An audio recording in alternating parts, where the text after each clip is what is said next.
All right. Hello and welcome to another episode of the Couch Warrior podcast. As always, I'm your host, Mike, and today I am joined by my guy, Gordo. We're going to be breaking down UFC Vegas 80. Gordo, how's it going, brother? I know you just did pretty well in the Contenders series, and how are you feeling about the card? Yeah, man, 80 already. I can't even count that high, and we're over here talking 80 fights in the Apex. But glad we're finally getting out, and there's space in between, coming off an off week, and you know that kind of just revitalizes you. You're ready to go. I'm ready to fire away at some bets, and I got myself some pretty, let's say, strong takes this week. So I'm excited to bash this with you. Dana White Contender Series is interesting to say the least. From taxi drivers being signed to frauds being fraud checked, right? That's what Dana White Contender Series is. I do love breaking that down. I'm always sure to check out your show whenever I have the chance as well. So you keep killing it as well. And I'm happy to talk these fights with you, man. Hell yeah. I can't get over the Medina signing, man. I got crushed tonight, and then I pull up like the group chats and I see Medina got signed and everything was okay. Because now we got a good fade coming up, guys. And just bet Medina overs, apparently. Just bet the overs. But we can hop right into the card. We've got an 11-fight card here. First fight up, we've got Montana De La Rosa versus JJ Aldrich. De La Rosa, she is 12-8-1, 28 years old. She's 5'7" with a 68-inch reach. Aldrich on the other side, she's 12-6-0. She's going to be 3 years older at 31, 2 inches shorter, and about the same reach. Gordo, why don't you start us off, brother? Yeah, women's flyweight bout to get things started. That's really a way to really take advantage of this week off. What a way to bring the fans back than with JJ Aldrich, right? The epitome of women's MMA, if you say the least. But no, you know what? I can go out there. I can make all the jokes I want. Truth is, she got her first finish win in the UFC. Good for her. Coming off a win against Liang Na. And you got to give her. Hey, man, she got more finish wins in the UFC than I do. I'll tell you that right now. But yeah, she's not necessarily the most potent finisher, and herself is someone who is going to like to go out there and strike from distance, use that volume. What's up, Lou? How you doing, my friend? Much love to you as well. And use that distance from range. I do love that she is going to be sticking in her ways, and she's going to have that game plan that we can rely on her to go out there and do every week. She is coming here on short notice, and she is someone who, is pretty one-dimensional in her game, and she's facing someone in Montana De La Rosa who may not have the prettiest record of all of them, but she is fighting a good level of competition, right? The Tatiana Suarez last time out, Macy Barber as well. She's someone who's willing to step in the cage with anyone, and in doing so, has taken some losses in the own regard as well, though. When things are coming down to picking a winner in this matchup, a few things contribute to it, but I am going to lean towards the Montana De La Rosa side here, whether it be their short notice layoff for a short notice opportunity for Aldrich, or really just the aggression I'm seeing on the De La Rosa side of things. I do think she has more optics to get it done. Sure, in a 15-minute kickboxing exchange, Aldrich can have some success, but with the aggressiveness of De La Rosa, the better level of competition, in my opinion, the way that JJ Aldrich kind of fades down the stretch as well, especially when she's being pressured by these heavy grapplers, I do think De La Rosa is able to have success. Averages 1.94 takedowns land per 15 minutes, and I do think that she's able to utilize that to win minutes, secure the rounds, and go out there and win a decision here against Aldrich. Am I excited by that? Not really. So it's not one where I'm looking to go out there and place a large wager on it, but I do think she's a side here. Larger fighter, 2 inches taller, an inch more of reach. I do think she has the better metrics here, and she should win this fight. However, the line's creeping up to where it's about right. Yeah, I'm with you. I was looking at it when it opened up, and De La Rosa was plus money, and I still don't know why I didn't bet it. I mean, I kind of do. I don't really trust her too much. She's also one-dimensional, like you were saying with Aldrich. They both kind of are. And like her striking is abysmal. And I kind of feel like her striking might be worse than Aldrich's grappling is. So I do think it's a relatively close fight. And, you know, if the line keeps getting wider, I might be forced to take a shot on Aldrich because she's not bad at all. She's not bad by any means. She's a good fighter. Much better striker, in my opinion. She's got okay grappling, solid takedown defense for the most part. Na Liang did take her down 3 times, but to give her credit, she's a big woman and she's strong. She just has no gas tank, no matter how hard she tries. But yeah, I don't have too much to say about this matchup. It's not my favorite one on the card, but I'll pick De La Rosa probably by decision. But like I said, if the line keeps going and gets a little bit too wide, I might take a shot on Aldrich. I have to agree. Kind of feels like a split decision kind of fight. And we know we got Lou in the chat who loves those kind of things, man. We got to see what he's got to say there. Lou Yambags? Is there an angle? Oh, no, those are clam bags. Oh, right. I get my terminology mixed up.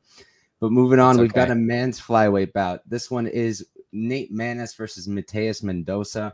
Maness, he is 14-3-0, 32 years old, 5'10" with a 72-inch reach. This is his second fight at flyweight in the UFC. Mendonca, 10-1-0. He's 24, 8 years younger, 5'6". He's 4 inches shorter, and he's going to have about a 1 inch disadvantage. And worth saying, he is training out of Shootbox Diego Lima. And we know how they fight. And he's just like the rest of them. I always say they're literally just copy and paste, all of them. They all fight the exact same. They've got the exact same skill set, and it works for pretty much all of them. They're all super tough guys, good chins, but I'm not entirely sold on Mendonca. I know some people are like high on him because he did okay against Basharat, but he's good. He's a good striker. He's dynamic, explosive. He mixes it up well. He's a decent grappler. He's got good wrestling. But I'm questioning the cardio. I don't think he's the cleanest on the feet. He does get a little bit wild. Knocked out Shika Jim last season on the Contender Series. I had bet him there, I think even as an underdog, or like it was a slight pick 'em or something like that. And, you know, that fight made sense. But here I think the line is pretty wide. Like Mendonca's good, but I think Nate Maness is also good. And the main problem here is just him going down to flyweight. And I'm really not sure if that's the move for him. His chin, it hasn't been great. And at flyweight, I don't think it's going to get much better. Mendonca does hit hard, and like I said, he's very explosive, and Maness does kind of have his chin up in the air.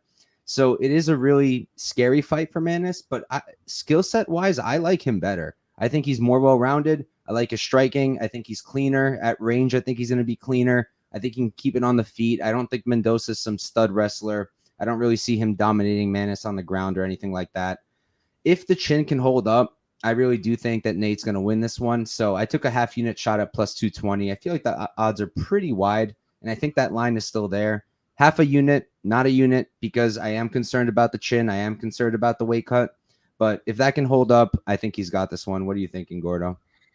Yeah, fair play to you to have the balls to do it, man, because that is really the big concern here, right? Maness is someone who is going to have the chin concerns. His last weight cut, there's all the memes of the pictures of his weight cut there, considering how much weight he has to cut. The guy's 5'10" at flyweight. Like, incredible for him to get down there, but that is going to be a huge red flag going forward. And as long as we get past that red flag, if he's able to avoid those power shots, it's a huge advantage. Like, if he's able to make it down there without any repercussions, that size, that length, he's going to have the ability to go out there and have some success. Now, if we're coming down to a pure pick perspective, I won't lie, I will take Mendonca. And it is purely because of not only the weight cut concerns for Maness, but also just the diversity in the attack, right? Mendonca is that guy who's going to be continuing to going forward. I do think he has more, let's say, flashy optics to score good moments, as well as have the competency on the mat and as well as some decision equity down the stretch to go out there and win this fight. But do I think it happens at a minus 260, minus 270 indication? Not something really go out there and want to lay the price tag on, because I don't think Maness is a horrible fighter. And although there is some flaws in his defensive game, in his overall, let's say, reliability, the one thing we can count on this guy to do is be a dog. Like, the guy will continue going forward. The guy came back from the grave against Gravely. Sorry, no pun intended there. And is able to man. He wasn't it broken jaw as well? Oh, I don't even know about that. Probably. It looked like it would mess up a jaw. Yeah, and he came back and fought there, and not only is he doing that, but then he's also coming in and taking these shots against the Nurmagomedovs or the Ulanbekovs of the world. This guy's like, he's a fighter by heart, man. He's got a ton of, he's got that dog in him. He's got the willingness to fight anybody, and I do think he has that belief in himself that's going to go out there and help him down the long run. All of this to say is this is a sketchier fight to me, right? Like I said, the fighter who I think is a better overall, let's say, technical fighter who I see getting his hand raised at the end of the fight more often is Mendonca, but not to this extent for that reason. And I do think that the more battle-tested fighter and the person who is going to have that height and reach advantage go out there and have success as long as his chin holds up is Maness. So I don't mind your dog shot. I don't have the same balls to bet it. It seems like one where I put my feet up, watch. Maybe I take my shots on DraftKings. I'm a DraftKings player first, so we'll see how that has to go. But this is one that I don't think has too much meat left in the bone. The younger fighter, although shorter, is very fun to watch, and this has all the makings of a very fun matchup. Yeah, I mean, I don't blame you. I'm gonna be definitely losing some years off my life during that fight, unless Maness just comes out and cleans him up, which I don't think he's gonna do. Every time that Mendoza throws, I'm gonna be a little nervous, but let's see what happens.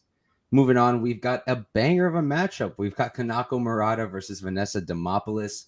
Murata is 12-2-0. She's 30 years old, 5'1" with the 62-inch reach, coming back after 2 years. Demopoulos 9-5-0. She's 35, 5 years older. She's going to be 1 inch taller, a 2-inch reach disadvantage, which is pretty crazy considering Murata has a 62-inch reach.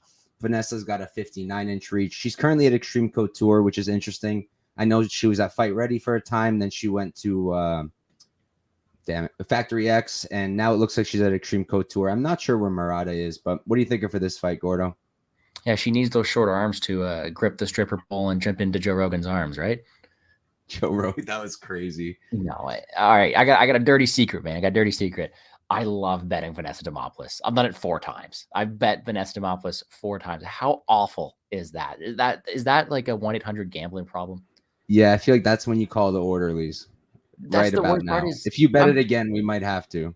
Well, I'm 3-1 doing so. So at some point, is going to go out there and she's going to help me. And as much as I do love to back her, not because I think she's talented, but she's got a break for her head and will continue going forward and she'll fight for your money. She's kind of got that dog in her as well. And she's someone who I do like to trust. And all that is fine and good when you're facing Maria Oliveira and Jinyu Fry and Silvana Gomez Juarez. When you're facing an elite wrestler like Kanako Murata, I'm taking Murata here. I do think she is the far superior fighter. And as much as I love Vanessa Demopoulos and I want to see her jump into Rogan's arms, yeah, no, I don't think it's the matchup for her here. I think this is one where Murata has the ability to absolutely dominate on the mat. She is going to be much stronger in this matchup. And although Demopoulos has good durability and good jiu-jitsu, she's not physical. Like she is someone who is just pitter-patter from range, someone who is just going to throw a ton of volume because she can eat the shots and she wants to see if you can too. She got a little bit of that psycho in her, right? She's going to keep going forward, doesn't care what comes at her. And that's kind of fun here. Unfortunately, coming her way is a very, very talented Japanese prospect who's going to go forward, look for those takedowns, and has the wrestling to get it down there and dominate. So pick is Murata. I do think she has a clear path here, considering how Demopoulos has a good game in her, right? So she's okay to be controlled in back position. But if Aldrich is going to go out there and to play with you from top position, I do think Murata has the ability to do so as well. Great takedowns, great offense. And I do think she has the ability to win this fight a lot of the time. How does a Demopoulos win look, though? Probably greasy, probably like threatening submission from bottom position, armbar from guard. Yeah, which I don't see happening too often. But all of this to say is, although I'm sounding very confident Murata, and I am, I'm not in the mood to play this price tag on low level MMA coming off a long layoff like Murata is. It screams like maybe Vanessa Demopoulos is going to punish me. She's going to spank me for not betting her again here. When you turn against her.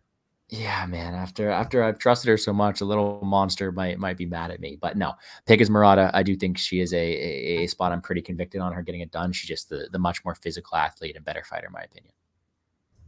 Yeah, now all I can think about is Vanessa trying to jump into Cormier's arms this weekend, and I really want it to happen. He's the type to just be like, nope, and just drop her too.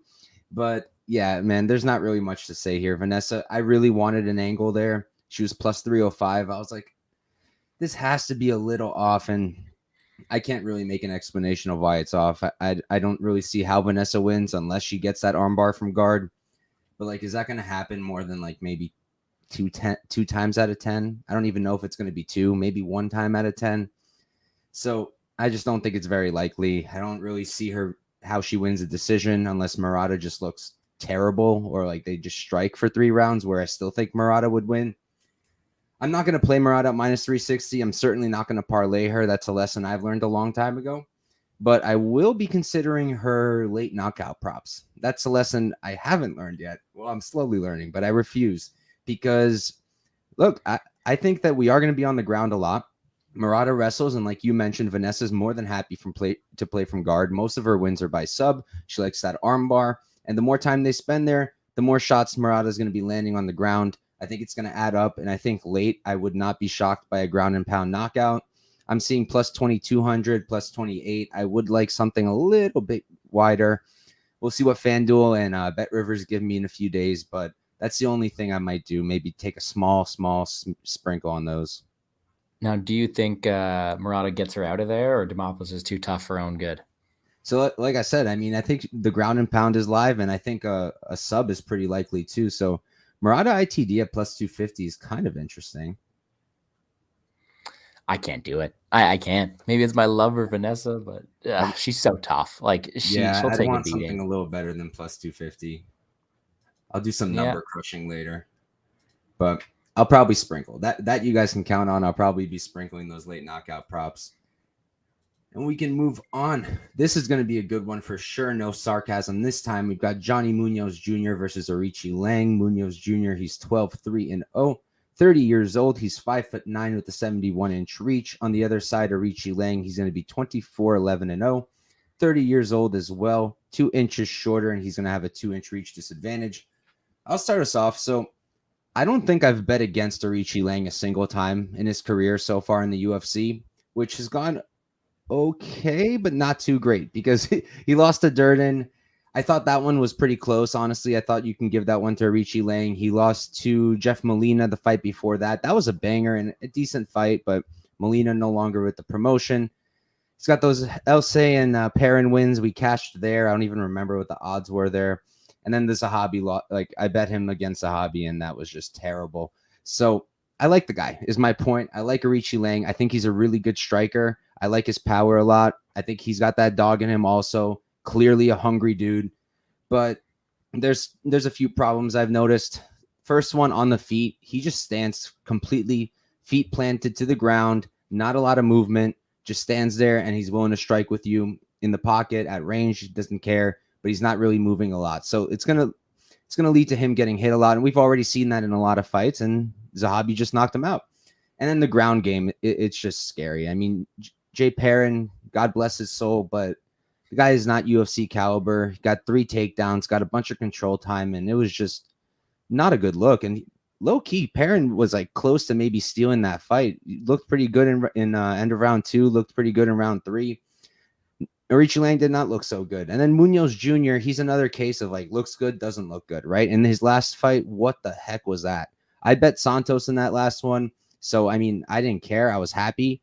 But now taping it and looking for an angle, I was not happy to see him constantly just drop into guard or drop on the ground and just give up position. Like, not what you want to see. And if he's doing that here in this fight, that's going to suck. But I also think that Santos is a more dominant grappler than somebody like Aoriqileng.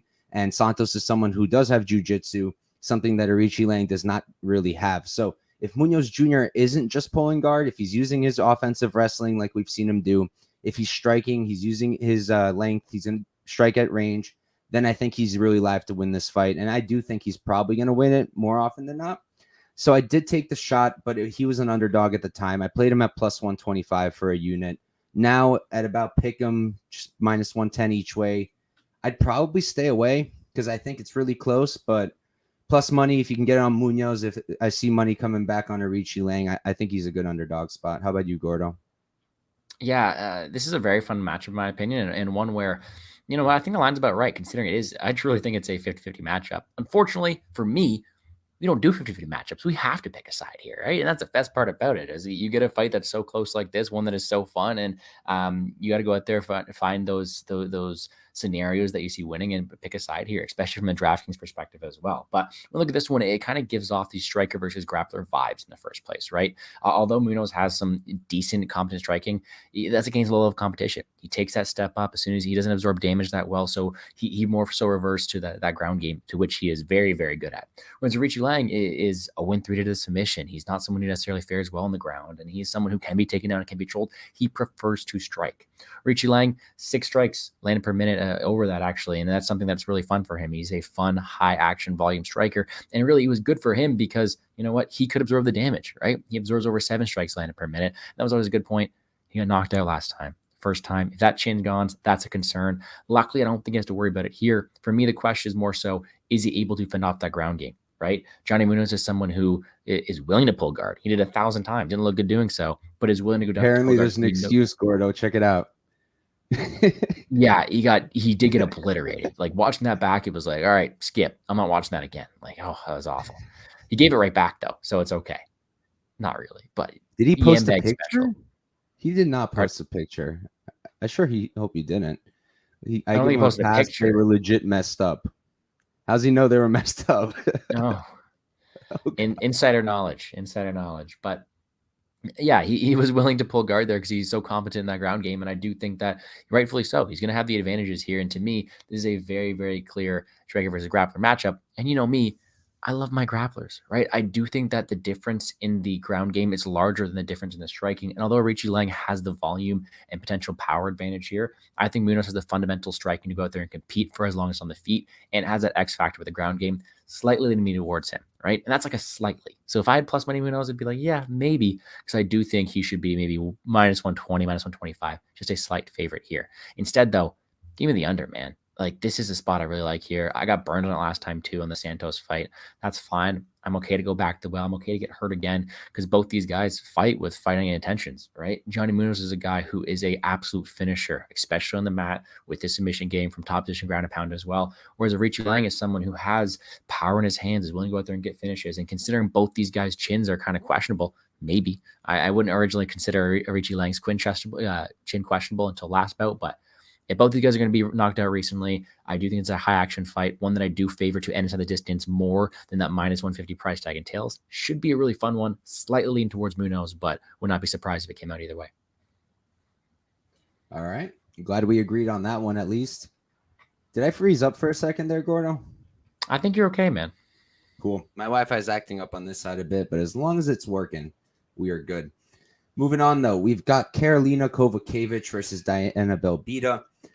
Kowlakiewicz, she's 15-7-0, 37 years old, 5'3" with the 64-inch reach. I believe she's at American Top Team.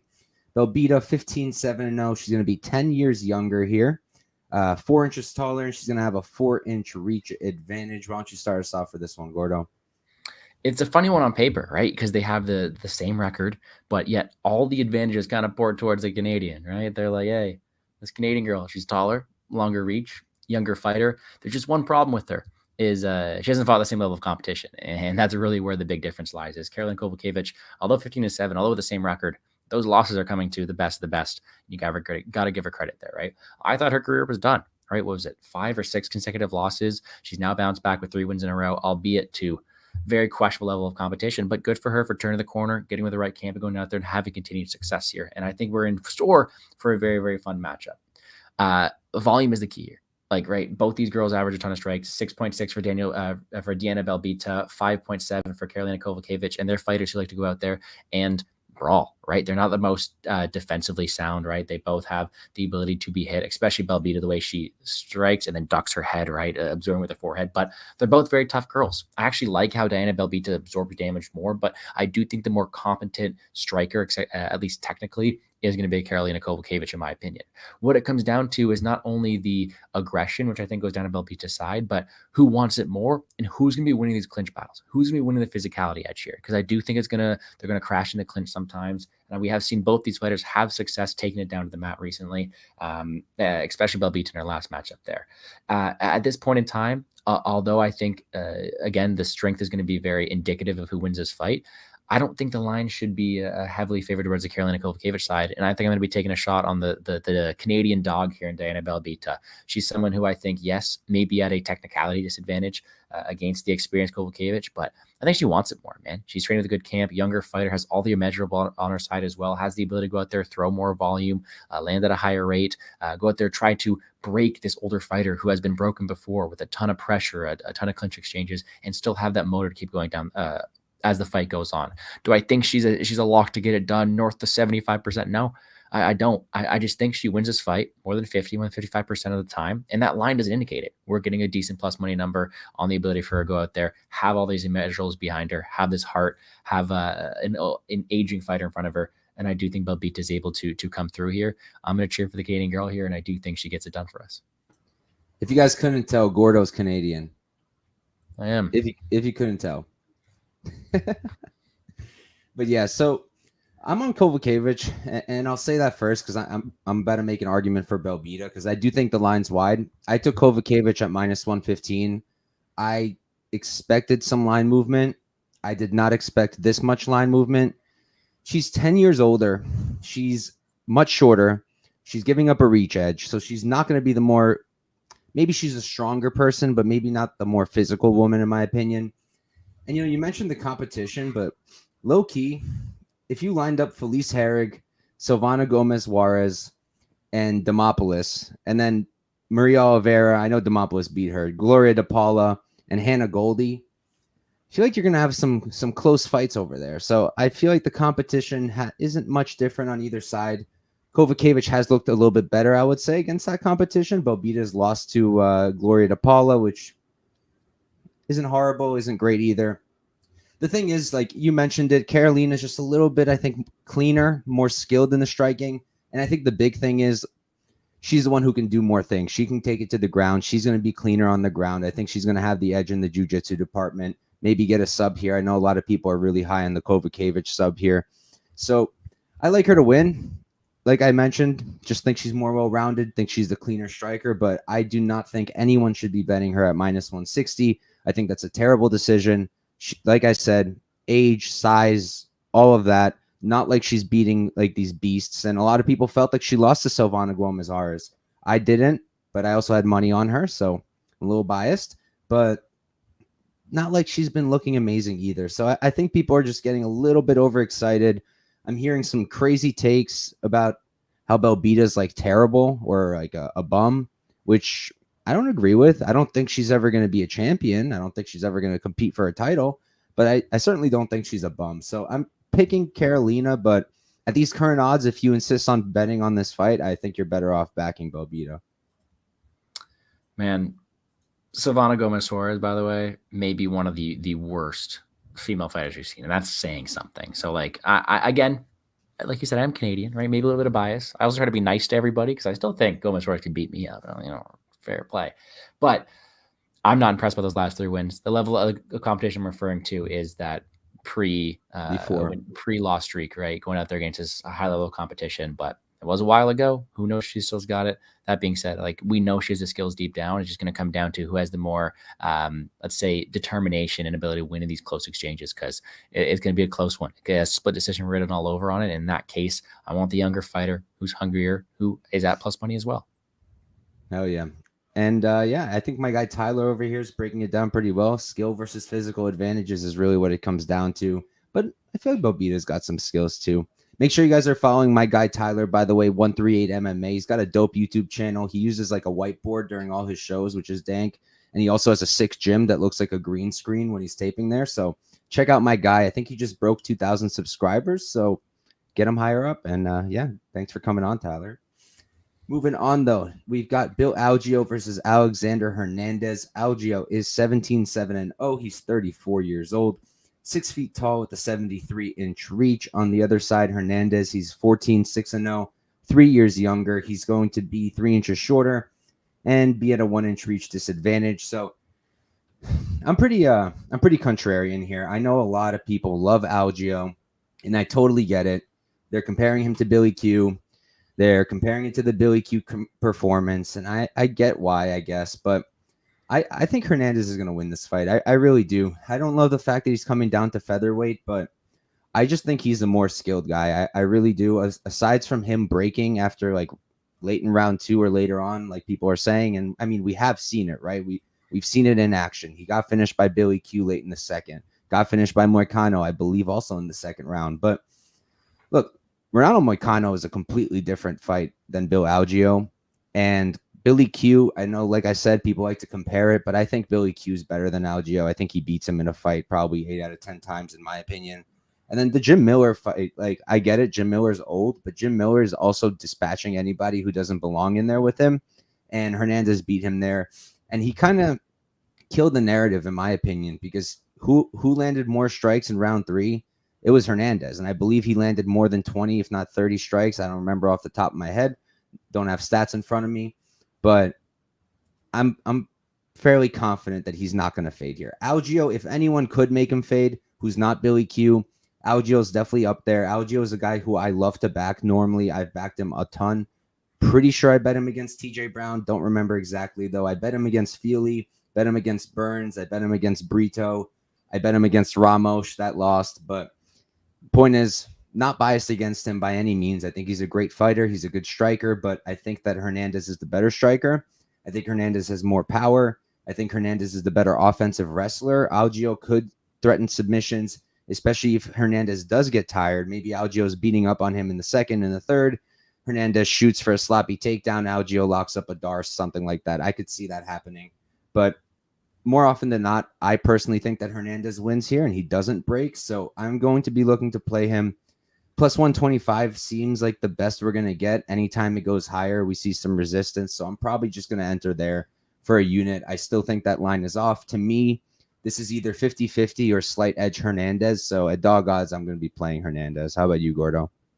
Yeah, I'll be on the other side here. And it's not like I'm coming out here and saying it with a lot of conviction, but I'm just thinking to the point where you may have more, let's say, confidence than I do, because at this point, I can't go out here and say, yeah, Hernandez is going to be able to survive 15 minutes at 145. No one's seen it. He's gone out there the one time at 145 and melts within 7 minutes. Yeah, Billy Q, don't care, but it's not like he's not going out there and waning down the past at 155. The weight cut is a new class, and before trusting him, I want to go out there and see it prove it firsthand, right? Because I think skill for skill, the more technical fighter, the better fighter is Hernandez. But sometimes it doesn't matter. It's just who has more left in the tank. It's who has more ability to go out there and prove themselves. And Algeo has the heart of a lion to go out there and have success, right? I'm not the biggest Algeo truther. We're actually opposites, right? I actually prefer going out there and taking Hernandez and going against Algeo. But yeah, in this matchup here, until I can see it proven by Hernandez that you can go 15 minutes against someone who's going to throw more strikes than Jim Miller did. I mean, Bill Algeo threw more strikes in 6 minutes against TJ Brown did than Miller did the entire fight, right? Sure, Miller is a UFC vet, one of the best there is. He will be in the Hall of Fame, but he's still an older guy who is relatively smaller for that weight class. And although there's a lot of punching power, he didn't really have that style to go out there and wane another Hernandez's gas tank like like an Algeo would do, right? And still, with a minute left, who was the guy threatening submissions in that fight? It was Jim Miller, right? It was still someone who was trying to take advantage of that spot there.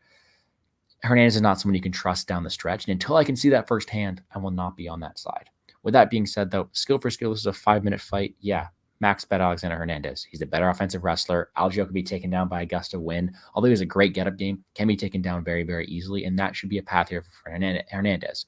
On the feet, I like the range and volume and activity of Algeo. How can he not? 6 strikes landed per minute, 53% accuracy, doesn't even absorb as much either, but has the ability to have good durability and cardio. He'll go in there and he'll want to push a pace, and I think he's smart enough to go out there and no one want to do it.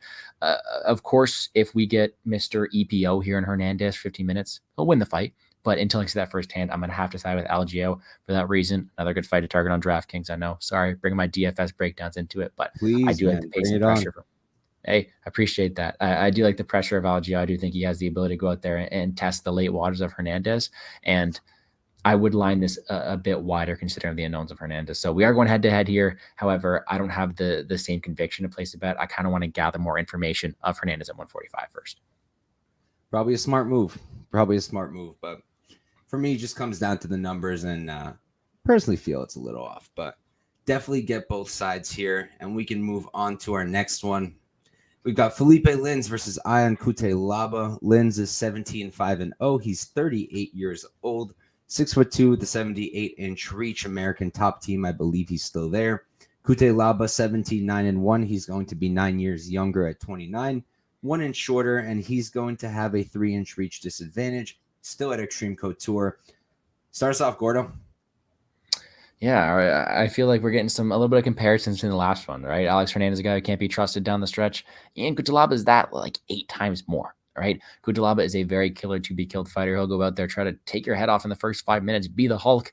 And if he doesn't, he fades down the stretch. He's someone who has had the success to do that against Canadian legend Tanner Bowser, but has waned against some other competition as well. And now he's coming back here as the favorite. And that's kind of indicative also of this image we have of Philipe Lins, right? And we think Philipe, or when I think Philipe Lins, he's also fighting Tanner Bowser, but he's getting knocked out by Tanner Bowser, being the one guy to do so, right? Horrible look at heavyweight. He won championships at PFL, moved to UFC at heavyweight, looked horrible, and now is dropping down and reeling off some decent wins here. And that's kind of a different figure we're going to get from Philipe Lins. With that being said, though, what we have here is a notorious guy who is round one or bust in Ion Cutelaba versus a guy in Linz who's kind of gone the distance last time, who's kind of turning to turn a different leaf here at light heavyweight, and someone who's going to be the much larger fighter as well, more physically imposing as well, and who's kind of finding the proper medicine to get back on the right path here and have some success, right? Cutelaba, he is good for the first 3 minutes, and of course, if you're able to get him out of there, I wouldn't be surprised, right? That's what he does. He gets people out of there early. But if not, I think Lynn's going to be the more competent striker with a better cardio, better physicality on the fence, more heart at this point of his career, and which is really weird to say because I thought I'd never say that after watching Lynn's at heavyweight. But someone who seems to want it more, and someone who's going to have the ability to go out there. And I think this line is off, and I'm actually taking the dog shot on Lynn's here. I think he survives the first few minutes. If you want a live entry, sure, because Cutelaba is very live early on. I think the longer this fight goes, the more we see, let's say, the weight and the bigger frame of Lynn's imposes will, as well as the different, let's say, amounts of power. I think he's able to get it done here. So a very, very interesting matchup. Early for Cutelaba, late for Lynn's. Either way, another fight that should end inside the distance, and another one that's fun for DraftKings. Was about to say if you didn't DraftKings, but yeah, DraftKings is every time Cutelaba's out there, he's going to score well, right? Like, I got my Excel sheet here. It's he's someone, because his win condition is so predicated on round one success, right? He's going to either go out there and he's going to score you the optimal lineup, or he's going to go out there and be an absolute bust. And in this case, he is another favorite, which I honestly wasn't expecting. I wasn't expecting the market to be high on him considering his unreliability. But at 8.3 this week, when he has won, he's gone out there, he scored 107, 127, 118. Decent scores to have. So I do think the winner scores well here. Yeah, makes sense to me. So this is another fight where I'm kind of against most people I've seen. I am on Cutelaba, but again, to preface that, I got him at minus 110. I put 1.1 units on it. I felt like it's not a 50-50 fight. It's not like a 50-40, 54. Like I think Cutelaba wins around 60% of the time, in my opinion. So for me, that was an easy play. As it gets wider, around minus 150, I'd have to do math, but I don't like that as much. I probably wouldn't be playing him if I was entering now. For me, like, I'm not sold on Linz. And, like, I've been cashing on him. I bet him in his – no, actually, I bet Grecian against him. But I bet the other two. Bet him against Prachnio. Bet him against Oven St. Preux. And I do agree that he looks a lot better here than heavyweight, and he should have never been a heavyweight. But I still don't – I'm not sold. Like, he's a good striker. I'll give him that. I like his striking, good hand speed, good combinations. Keeps it nice and straight for the most part. He can wrestle. He can get his own takedowns. His takedown defense is pretty good. But for me, Cutelaba is just a different kind of beast. And I know that he looks best in round one, but I'm also not sold on the idea that he can't go a decision. Like he did in his fifth to most recent fight. Devin Clark destroyed him in the first round. It messed up his teeth and then won a comfortable decision. That was Devin Clark. But again, this is Philipe Linz. It's not like I think they're so different in terms of skill levels. And then the guys who finished him, right? They're all huge. Ryan Spann, Johnny Walker, Kennedy Nchukwu, all really, really large light heavyweights and all much bigger and much more physical than a guy like Philipe Linz. I feel that, especially in round one, I don't think Cutelaba is going to get a lot back, like coming back at him. I think it's going to be pretty much one-way traffic. He's terrifying in the first round. He's got big power. His wrestling is really, really good. His striking is okay. Not a huge fan. I think Philipe Linz is the cleaner striker here. Fairly confident in saying that. But I think Cutelaba is going to hit harder, and I think he's going to be able to mix in that grappling. Now, the question is he going to lose the cardio because he's grappling too much? Like in the Jacoby fight. It can happen. It can certainly happen. But I think he's going to be all right here. He is 29 still. He's still a young dude. He's still improving in my mind. And again, Philipe Linz, he's 38. And while he's been looking good recently, it's not against like the best competition in the world. I thought Grecian was better than he seems to be at this point. But yeah, not huge on Linz. I think Cutelaba gets this one done. And I think it's going to be early.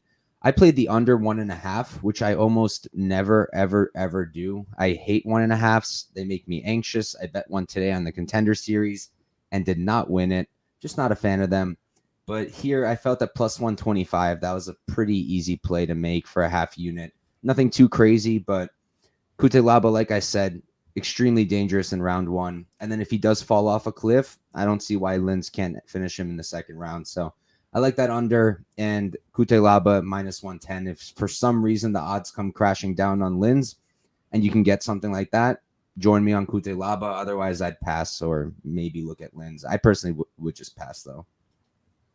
Yeah, I'm more so on the belief that if you're looking for Cutelaba, try to get some bigger plus money. Look at him early props, because I don't know how much he's going to be able to control a former heavyweight in Linz as the fight goes on, especially for long periods of time. So I do think Cutelaba's earlier bust, but you know what? I've been proven wrong before, so who knows? Should be a fun one.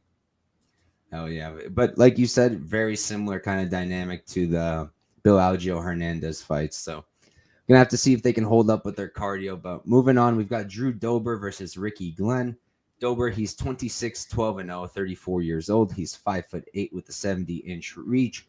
Glenn on the other side, he's going to be 22, 7-2, 34 as well. He's going to be 4 inches taller at 6 feet, about the same reach on both sides. And I'll start us off here. I mean, there's not really much to say. Dober's like minus 450, minus 5, I think I saw. And it makes sense. It does. I think he's a much, much, much better fighter. He's clearly got power. We know this. And we just saw Aoriqileng get knocked out clean by my guy Christos Giagos. I had Christos there.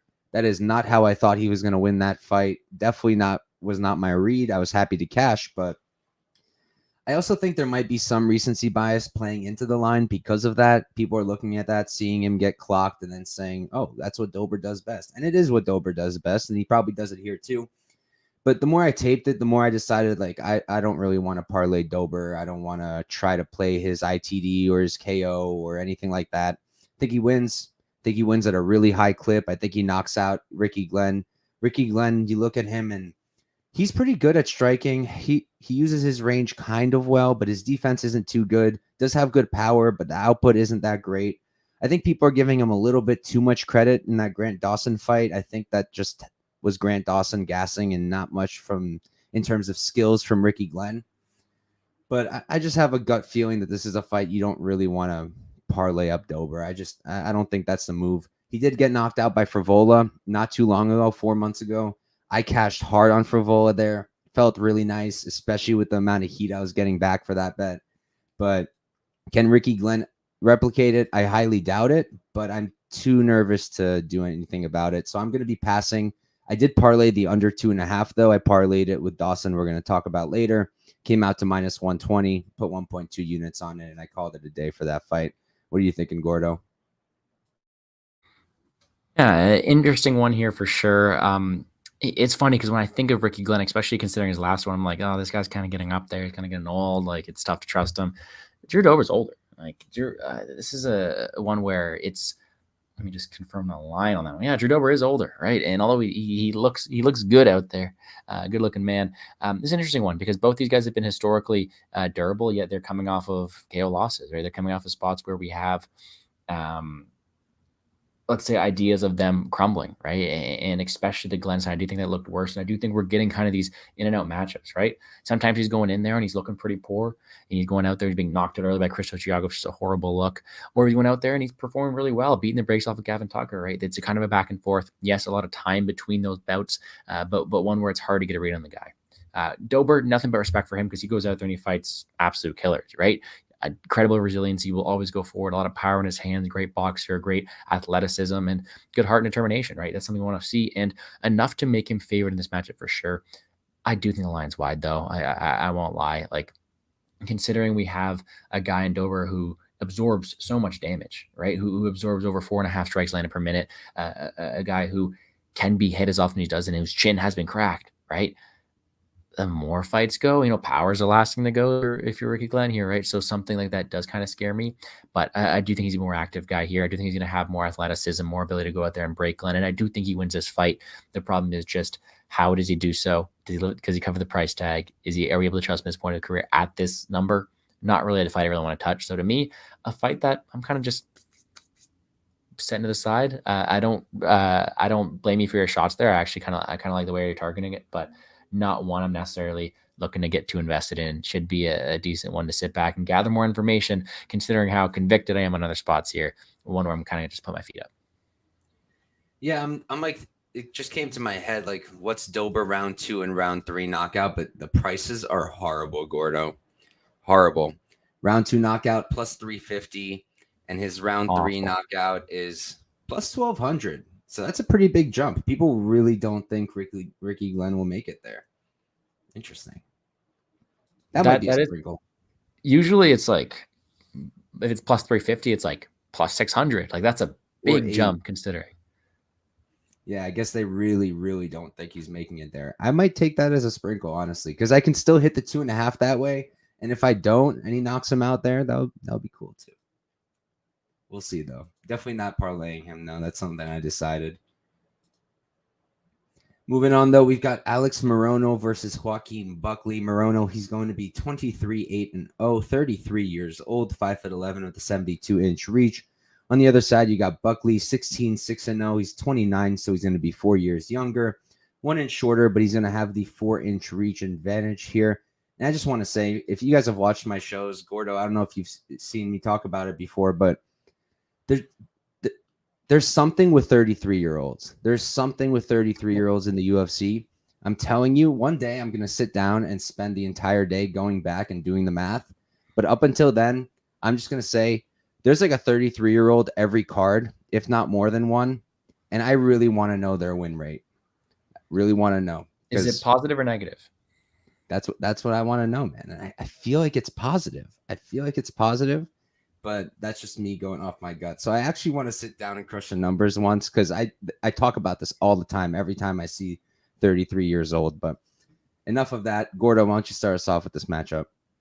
Yeah, simply put, this is what I referred to in my own video as the hardest fight for me to call, right? There are a lot of intangibles in this matchup that I'm trying to wrap my head around. And simply put here, we do have a complete clash of, I don't want to say styles, but of just what they bring to the table. Right? If we're talking about who is the better athlete, is Joaquin Buckley, right? Super explosive, good athleticism here, and he has the ability to go out there and have that power to end this fight anytime. But if you talk to me to who's a more well-rounded mixed martial artist, in my opinion, it's probably Alex Morono. And if you put if you put Alex Morono in Joaquin Buckley's body, you probably get a much better fighter than either of these guys are right now. Let's just put it that way. Right. Historically, I haven't been too high on either fighter. I'm not going to lie. I think Alex Morono, although very, very talented, very smart way of putting it, he has his flaws. He can be exposed. He could be very well on a 6-fight win streak, though, if he didn't get knocked out in that third round against Ponzinibbio. He has the ability to put everything together, right? Although I'm not the most powerful guy, not the most physically imposing guy, super smart, is able to tailor his game plan, has the ability to mix in takedowns, is very quick to the punch, has good volume, and he's a fun guy to go out there and back. Buckley, on the other hand, is more so powerful, and he kind of going out there and he's starting to turn these corners, right? Going out there and putting a very impressive third round against Mavov, right? Contending in these spots here, beating up Duraev, having success in that regard. But, the chin will always be a concern for me as well when he is losing and when he's getting knocked out, always something to be worried about. Not saying that Morono's not someone who can be knocked out. He's been knocked out really bad in his own right, but these are two guys who I think have their own defensive flaws, and it's going to come down to who's going to get on their style more. If it's going to come down to, let's say, clinch fighting and using their physicality and just pushing someone around, it's going to be Buckley. And if it's going to come down to fighting from range, using pitter-patter from the outside, having the ability to mix in takedowns, using the full aspects of mixed martial arts, I'm going to have to go with the Alex Morono side just because I think he's going to be quicker to the punch and have more abilities to win it in the judges' scorecards. And when I'm so 50-50 on a spot like this, there's only one thing to do. You go on the dog money, right? You go with the underdog. If I think it's 50-50 and we're getting whatever number we are on Alex Morono, just want to make sure this line hasn't changed as I check here. We're getting plus 170 on Alex Morono here in a fight that I think is truly just who gets off in their game plan more. I'm going to go out here and take the dog in Alex Morono. Wait, where's it plus 170? Maybe I have to refresh my page. It says on Bet Online. No way. Not. It's plus 147. Because if it was plus 170, like I'm about to say I'm not on Morono, but I would play that at plus 170. Well, it was on plus 170 when I had this open last, and now my page is frozen, so I'll take your word for it. I hope I'm not muted because I can't go back to see my face. My Wi-Fi has been rough, but this does make sense because I think Buckley earlier in the day was actually like minus one.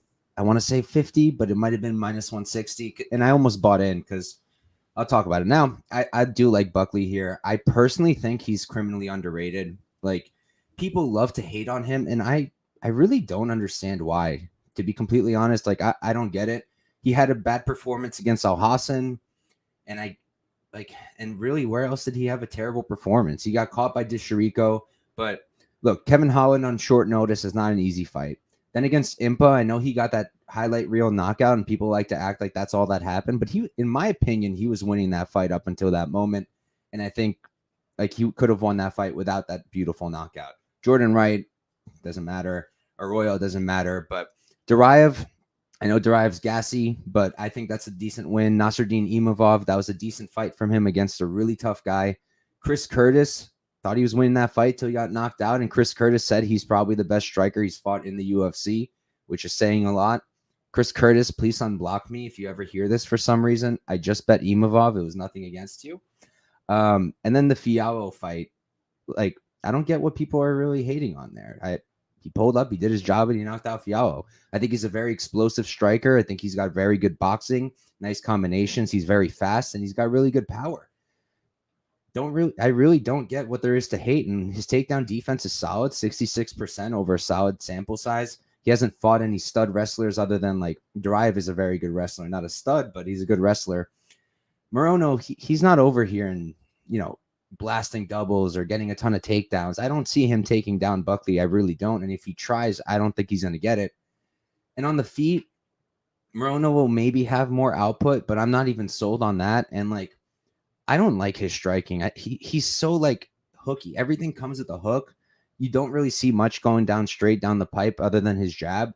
And I just think that Buckley, every time he closes the distance, he's just going to land on this guy and just beat up on him. So I do think Buckley wins. I think Buckley wins probably by knockout, but I can't buy in at this price. I can't buy in at minus 172, minus 165. I need better because Morono is a vet. Morono does have output. Morono does have that dog in him. He will fight for your money. So will Buckley. And I don't want to fade Morono at this price, and I don't want to back Buckley at that price. If it drops, if it goes back to like minus 150, I will buy in. But until that point, I'm passing.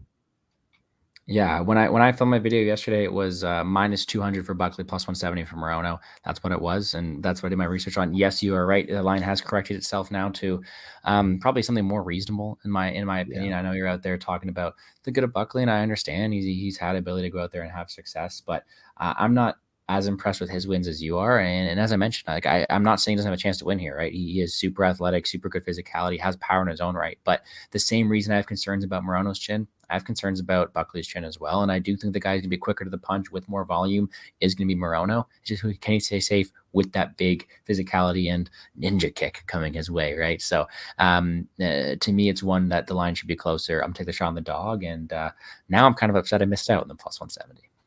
Yeah, I mean, even I'm a little bit upset. I would have taken the shot at plus 170. That is wide. My Buckley minus 200 is very wide. I'll say that much. Even now, I think it's wide. Like I said, I'm not playing it unless it drops more. But we can move on. Next up, we've got violence in the co-main event. We've got Joe Pyfer, Be Like Joe, versus Abdul Razak Alhassan. Pyfer 11-2-0. He's 27 years old. 6'2" with the 75-inch reach. Alhassan on the other side, he's 12-5-0. He's going to be 11 years older at 38. Going to have a 4-inch height disadvantage, and he's going to have a 2-inch reach disadvantage. So you went last, right, Gordo? Yes, I did. All right, yeah. So I'll start off this fight. I mean, there's really not too much to say. Pyfer should dominate here. He should win on paper. But I think the line is pretty wide. Not enough where I want to hop on Alhassan. He is getting up there in age. He's not the most skilled fighter, but he's got a ton of power. His cardio's been holding up for the most part. Against Buckley, it was kind of weird to see him win the third round. That was pretty crazy. Not the best look for Buckley there, speaking of him. But the dude, he still has so much power. Like, it's clear. The power is still there. He's still doing it. He's still knocking guys out. Claudio Ribeiro cleaned him up in the second round, knocked out Dishirico. Like I said, he lost to Buckley, but close fight. Pyfer's better everywhere right now. He's the better cleaner striker. He's the better grappler for sure, without any doubt in my mind. He can definitely take down Alhassan, and I think a sub is live here, possibly something I'll be interested in. But the only thing I did here was I took Alhassan by knockout in round 1 for a 10th of a unit at plus 1,000. So 10th of a unit to win 1. I think that's pretty off. I think Alhassan is always live for a first round knockout, and it's not like we haven't seen Pyfer hurt before. If I'm not mistaken, he got hurt in the Ozzy Diaz fight on the Contender Series. So while I think he's a stud and I think he is a prospect, I don't know if we should be going this crazy on him. So I took the shot on the first round knockout for Alhassan. I think if we get out of round 1, Alhassan does carry that power. He can still get it later in the second round, but I don't think that's too likely. I think the most likely outcome is Pyfer winning down the stretch. I'm thinking like second or third round for Pyfer, but only thing I wanted to bet was that round 1 knockout. How about you, Gordo? What are you thinking? I mean, you got to be like Joe Pyfer, man. That's what you got to do. It's the one thing I've learned at Dana White Contender Series, man, is be like Joe Pyfer. Unless I'm a big Dana White Contender Medina. Unless you're Medina. Hey, man, Uni's got more of a UFC contract than Daniel Allen or Timur Valiev, so who knows, right? Yeah, clear A side, right? Joe Pyfer, big name, fun to watch. A guy UFC is happy to go out there and gives some successful opportunistic matchups for it, right? A guy who is very fun to watch, a ton of finish equity, and every fight he goes out there, very aggressive, a lot of KO power, a lot of a very solid ground game as well, good physicality, and has a good ability to go out there and entertain the fans, right? My biggest bet of my career, don't ask me how it happened, but so far, my biggest track bet of my career was Joe Pyfer against Hu Yaozong. Straight, inside the distance, parlayed up, setup fight at its max. And whereas I think this fight comes with a ton more risk being Abdul Razak Alhassan, it's kind of a similar matchup, right? One where they're giving this guy a co-main event slot. They're not giving Alhassan a co-main event slot. They're giving Joe Pyfer a co-main event slot, right? And I don't necessarily think Joe Pyfer is a world beater, right? Like I think there's going to be people who can beat him, people who have the cardio put up with him and have the durability to go out there and compete with him are going to be able to have success because Joe Pyfer's hittable, right? And Joe Pyfer has holes in his game. Justin Solfus beat him, right? Not comment on that fight, but he is beatable, right? But when they're giving him matchups where they're pretty much telling you like, hey, if you can survive this power shot, you got this guy beat everywhere, right? Pyfer's going to have the volume advantage, the pressure advantage, the ground game advantage, in my opinion, the cardio advantage, better camp, better optics as well. He should win this fight. And that's just that big asterisk, right? It's like you just got to get out of that first round and have success. And that's why I love your bet, is because how is Alhassan going to win this fight? First round KO. And I think he has the opportunity to go out there and do that. And I think that is his path to victory. And like I said, Joe Pyfer, not perfect, can be hit. So sure, I'm not saying go out there and parlay Joe Pyfer, by the way. I'm talking a lot of good things about him because I think he wins this fight, but we got a very wide line on a guy who's still green. And although he's getting a potential setup matchup, one that is very, very dangerous. The one thing I will go out there and mention is Alhassan's win to me are like, I think Claudio Ribeiro is a fraud. Like I told myself, whoever steps in front of him in this first fight, I'm betting against him, and I've bet against him every matchup so far. I'm not putting too much into that one, right? Buckley, Malkoon, Williams, other losses as well. The Buckley loss is maybe the best one out of all of them, right? Because he was able to go out there and wrestle the whole rounds.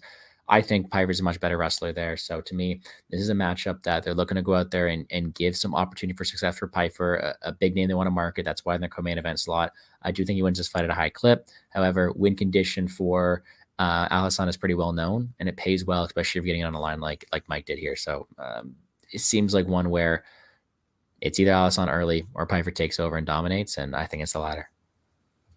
Yeah, and I'm looking at it now, and I do think I might do another thing. I think I'm going to play Pyfer sub, possibly, and Pyfer sub late, because I feel like these prices are way off for a guy who has really good jiu-jitsu, who used to train at Renzo Gracie Philly when that was a camp. I don't think it's a camp anymore, but his ground game is really good, and we've seen it before. I know recently we haven't, but it's because he's been getting these matchups that have just been like very favorable. I mean, the Ozzy Diaz fight was, a pretty tough Contender Series fight, and that's when we saw that grappling. Then Amadovsky and like Gerald Mearshart. I love GM3. He is a prospect buster, but he kind of like gave up in that fight. When I was pretty like, I didn't remember it being that bad, and when I was taping it, I was like, damn, he just stopped. He didn't want to fight anymore. And I get it. Pyfer hits like a train, but I think because of those 3 knockouts in a row, I think people are kind of just like getting a little too hype about the knockout. And I feel like he's a smart dude. He's a smart fighter out of a good camp. And I do think he's going to grapple. I think he's going to wrestle here. And I think that him getting a sub is not something crazy, and it's plus 550 and the knockout is minus 145. And to me, that's crazy. I feel like that's a pretty wide difference, and it shouldn't be that way. And I'm looking at it, and Pyfer round 3 submission is, let me tell you, it's plus 2,500. His round 3 knockout is plus 900. Like, it just doesn't make sense to me. I get it. He has really good hands, but he's fighting a guy with a lot of power who can strike too. And I think he's going to grapple, and I think he's going to sub him. And the more I talk about it, the more I want to play it. So I think that's something I'm going to do. But we can move on to our main event. We've got Grant Dawson versus Bobby Green. Not a main event I ever thought I would see. Dawson is 21-1. He's 29 years old, 5'10" with a 72-inch reach. He is at American Top Team. Bobby Green, he's 30, 14-1. Going to be 8 years older at 37. Same height. Going to have a 1-inch reach disadvantage. And why don't you start us off, Gordo? Oh, what an honor. Thank you. Thank you. Guest shot, taking this shot in the main event. Why? How kind of you, man. Because to me, this feels like one that is a pretty heavily favored main event. Like you said, kind of came out of nowhere, right? Like one that I did not expect to be doing tape for, but one that kind of fits the bill all right, right? Like a guy in Grant Dawson who is unbeaten in the UFC. Not undefeated, unbeaten, right? Because that draw. Someone they're saying, all right, let's continue giving you tests, continue giving you steps up. You absolutely went out there and ragdolled a guy in Ismagulov who people thought, me included, was pretty good. And now let's see how you do in 5 rounds. Let's take your biggest concern, which is your cardio, and test it against a guy who has pretty good cardio in Bobby Green, right? And I think that's a great way of doing so. Do I agree that Grant Dawson should be the favorite? For sure. Like, he has a clear path here. He's very aggressive. We'll go for it immediately. And that's kind of what you want to see against a guy in Green, because Green's a striker. It's a clear striker versus grappler matchup, in my opinion, because of how aggressive Grant Dawson is. Grant Dawson averages 3.7 takedowns for 15 minutes. Very aggressive at doing so. Has a good ability to wear his opponents down. And, I mean, he went out there and just dummied Damir Ismagulov, a guy who I think is a much better counter grappler than Bobby Green is. Yes, Green has a ton of experience. He's a very good striker. But to me, he doesn't really fit the archetype of someone who I want when I'm trying to go against Grant Dawson. And I bet Ismagulov. I, of course, think Grant Dawson has his flaws. But in my opinion, if you're going to go out there and you're going to beat Grant Dawson, you have to force him to work. You have to put attacks in that gas tank, and you have to have the power to put him away. And Bobby Green's more of a war of attrition kind of guy. He's someone who also wants to break you down the stretch. And I feel like it's kind of going to be the reverse here, right? 2 guys want to break you down the stretch in different ways, right? One on the feet, one on the ground. It's a lot harder to break someone when your back's against the canvas, right? So to me, it's going to be Grant Dawson taking him down early. Of course, the cardio is still in question for me, but considering he has made that change to a different camp, his cardios look decent, and he seems to have the on-paper matchup here. And I do think this is one where he should go ahead and win this fight. I'm not going out here and parlaying him either. Another big favorite that I'm like, he'll probably get it done. I have conviction to get it done, but there's been crazier things. But he is my pick here. He's my preferred side on DraftKings, and we'll see how the King does. Yeah, so I was with you on Damir. I was really confident in that fight. I really felt like Damir was going to be much better on the feet and going to be able to keep it there. And it didn't matter how much better he was on the feet because he just could not keep it there. And once Grant Dawson took his back, that was it. That was really it. And, I'm still kind of confused how he got so tired in that Ricky Glenn fight. Because since then, I mean, round 3 sub, Jared Gordon. Round 3 sub, Mark Madsen. Went to decision with Damir. Wasn't he already an American Top Team? I think it was that Grant, the Gordon fight. No, the Glenn fight that he made some changes. Okay, yeah. So that must have been when he switched over. I'm looking at the record. Remember that Leonardo Santos fight, man? The fight he was losing. Dude, I had a round 3 KO prop. No way. Dude, it was like it's one of those ones where you don't deserve to win, so you just put your hands up and go, "Thank you." Thank you. Hey, I mean, you deserve to win. He did his job. Just did it with 1 second left. I feel like Daniel Medina, the way I got kind of lucky on that one. Dude, Daniel Medina is the luckiest person, at least in this month, if not this year, man. I still can't believe that. But okay, so for this matchup, I mean, on the feet, it's not even close, right? On the feet, it's not even close. It's Bobby Green all day. If he can keep this on the feet, like I don't think Grant Dawson stands a chance because I don't think his striking has caught up. I think it's improved, but I don't think it's enough to keep up with a guy like Bobby Green on the feet. I mean, the guy's output is insane. His boxing's insane. He's just got really, really good hands, and he's a guy who's aged well. I mean, he's getting up there in age, and he's honestly probably never looked better. So good for him. But the problem is, while he does have really good takedown defense, like really good, Bobby Green is good at stuffing takedowns. In his last 7 fights, the only one who took him down was Islam. He's got great takedown defense, but once he's on the ground, there's not as much ground game there. And I think that once Dawson does get him down, he's going to have a really hard time getting back up. I think where this is going to get interesting is if we get out of round 3. I think that's where things are going to get interesting, because we've never seen Dawson go 5. We've never seen Bobby go 5 either, but I'm really confident Bobby could go 5. I think Bobby could go 10, honestly. So I have no concerns in his cardio. Do have concerns with Dawson's cardio, and a late knockout from Bobby would not be shocking to me. It is a concern of mine. I did parlay Dawson in one parlay, like I mentioned earlier. I parlayed him with Dober, Aoriqileng under 2.5. Came out to minus 120. I thought that was a decent play. And I do think that he wins this at a really high clip. I do think the line is probably, it's probably around right. It's probably accurate. He's probably just going to be backpacking this guy the entire time. But I don't think you should go too crazy. There's a reason I have him in only one parlay, only for just over a unit stake. And it's because we don't know how he's going to look in round 4 or 5. And like I said, if he can't get the takedowns, I think Bobby Green looks like a huge favorite. So I think Dawson wins, but nothing more than that parlay for me. Don't blame you. Some weird wide lines where it's like, yeah, favorite should win. I'm picking him to win. Yeah, no parlay for me, though.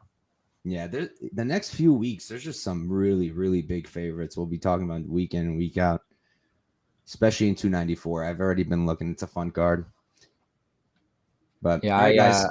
I've just finished up on, or I'm finishing up on week 10 Dynamo Contender Series. So I'm kind of looking forward to, I can't say that. I love Dynamo Contender Series, but I kind of looking forward to the aspect of doing tape for that being done, because it allows me to get back ahead on UFC.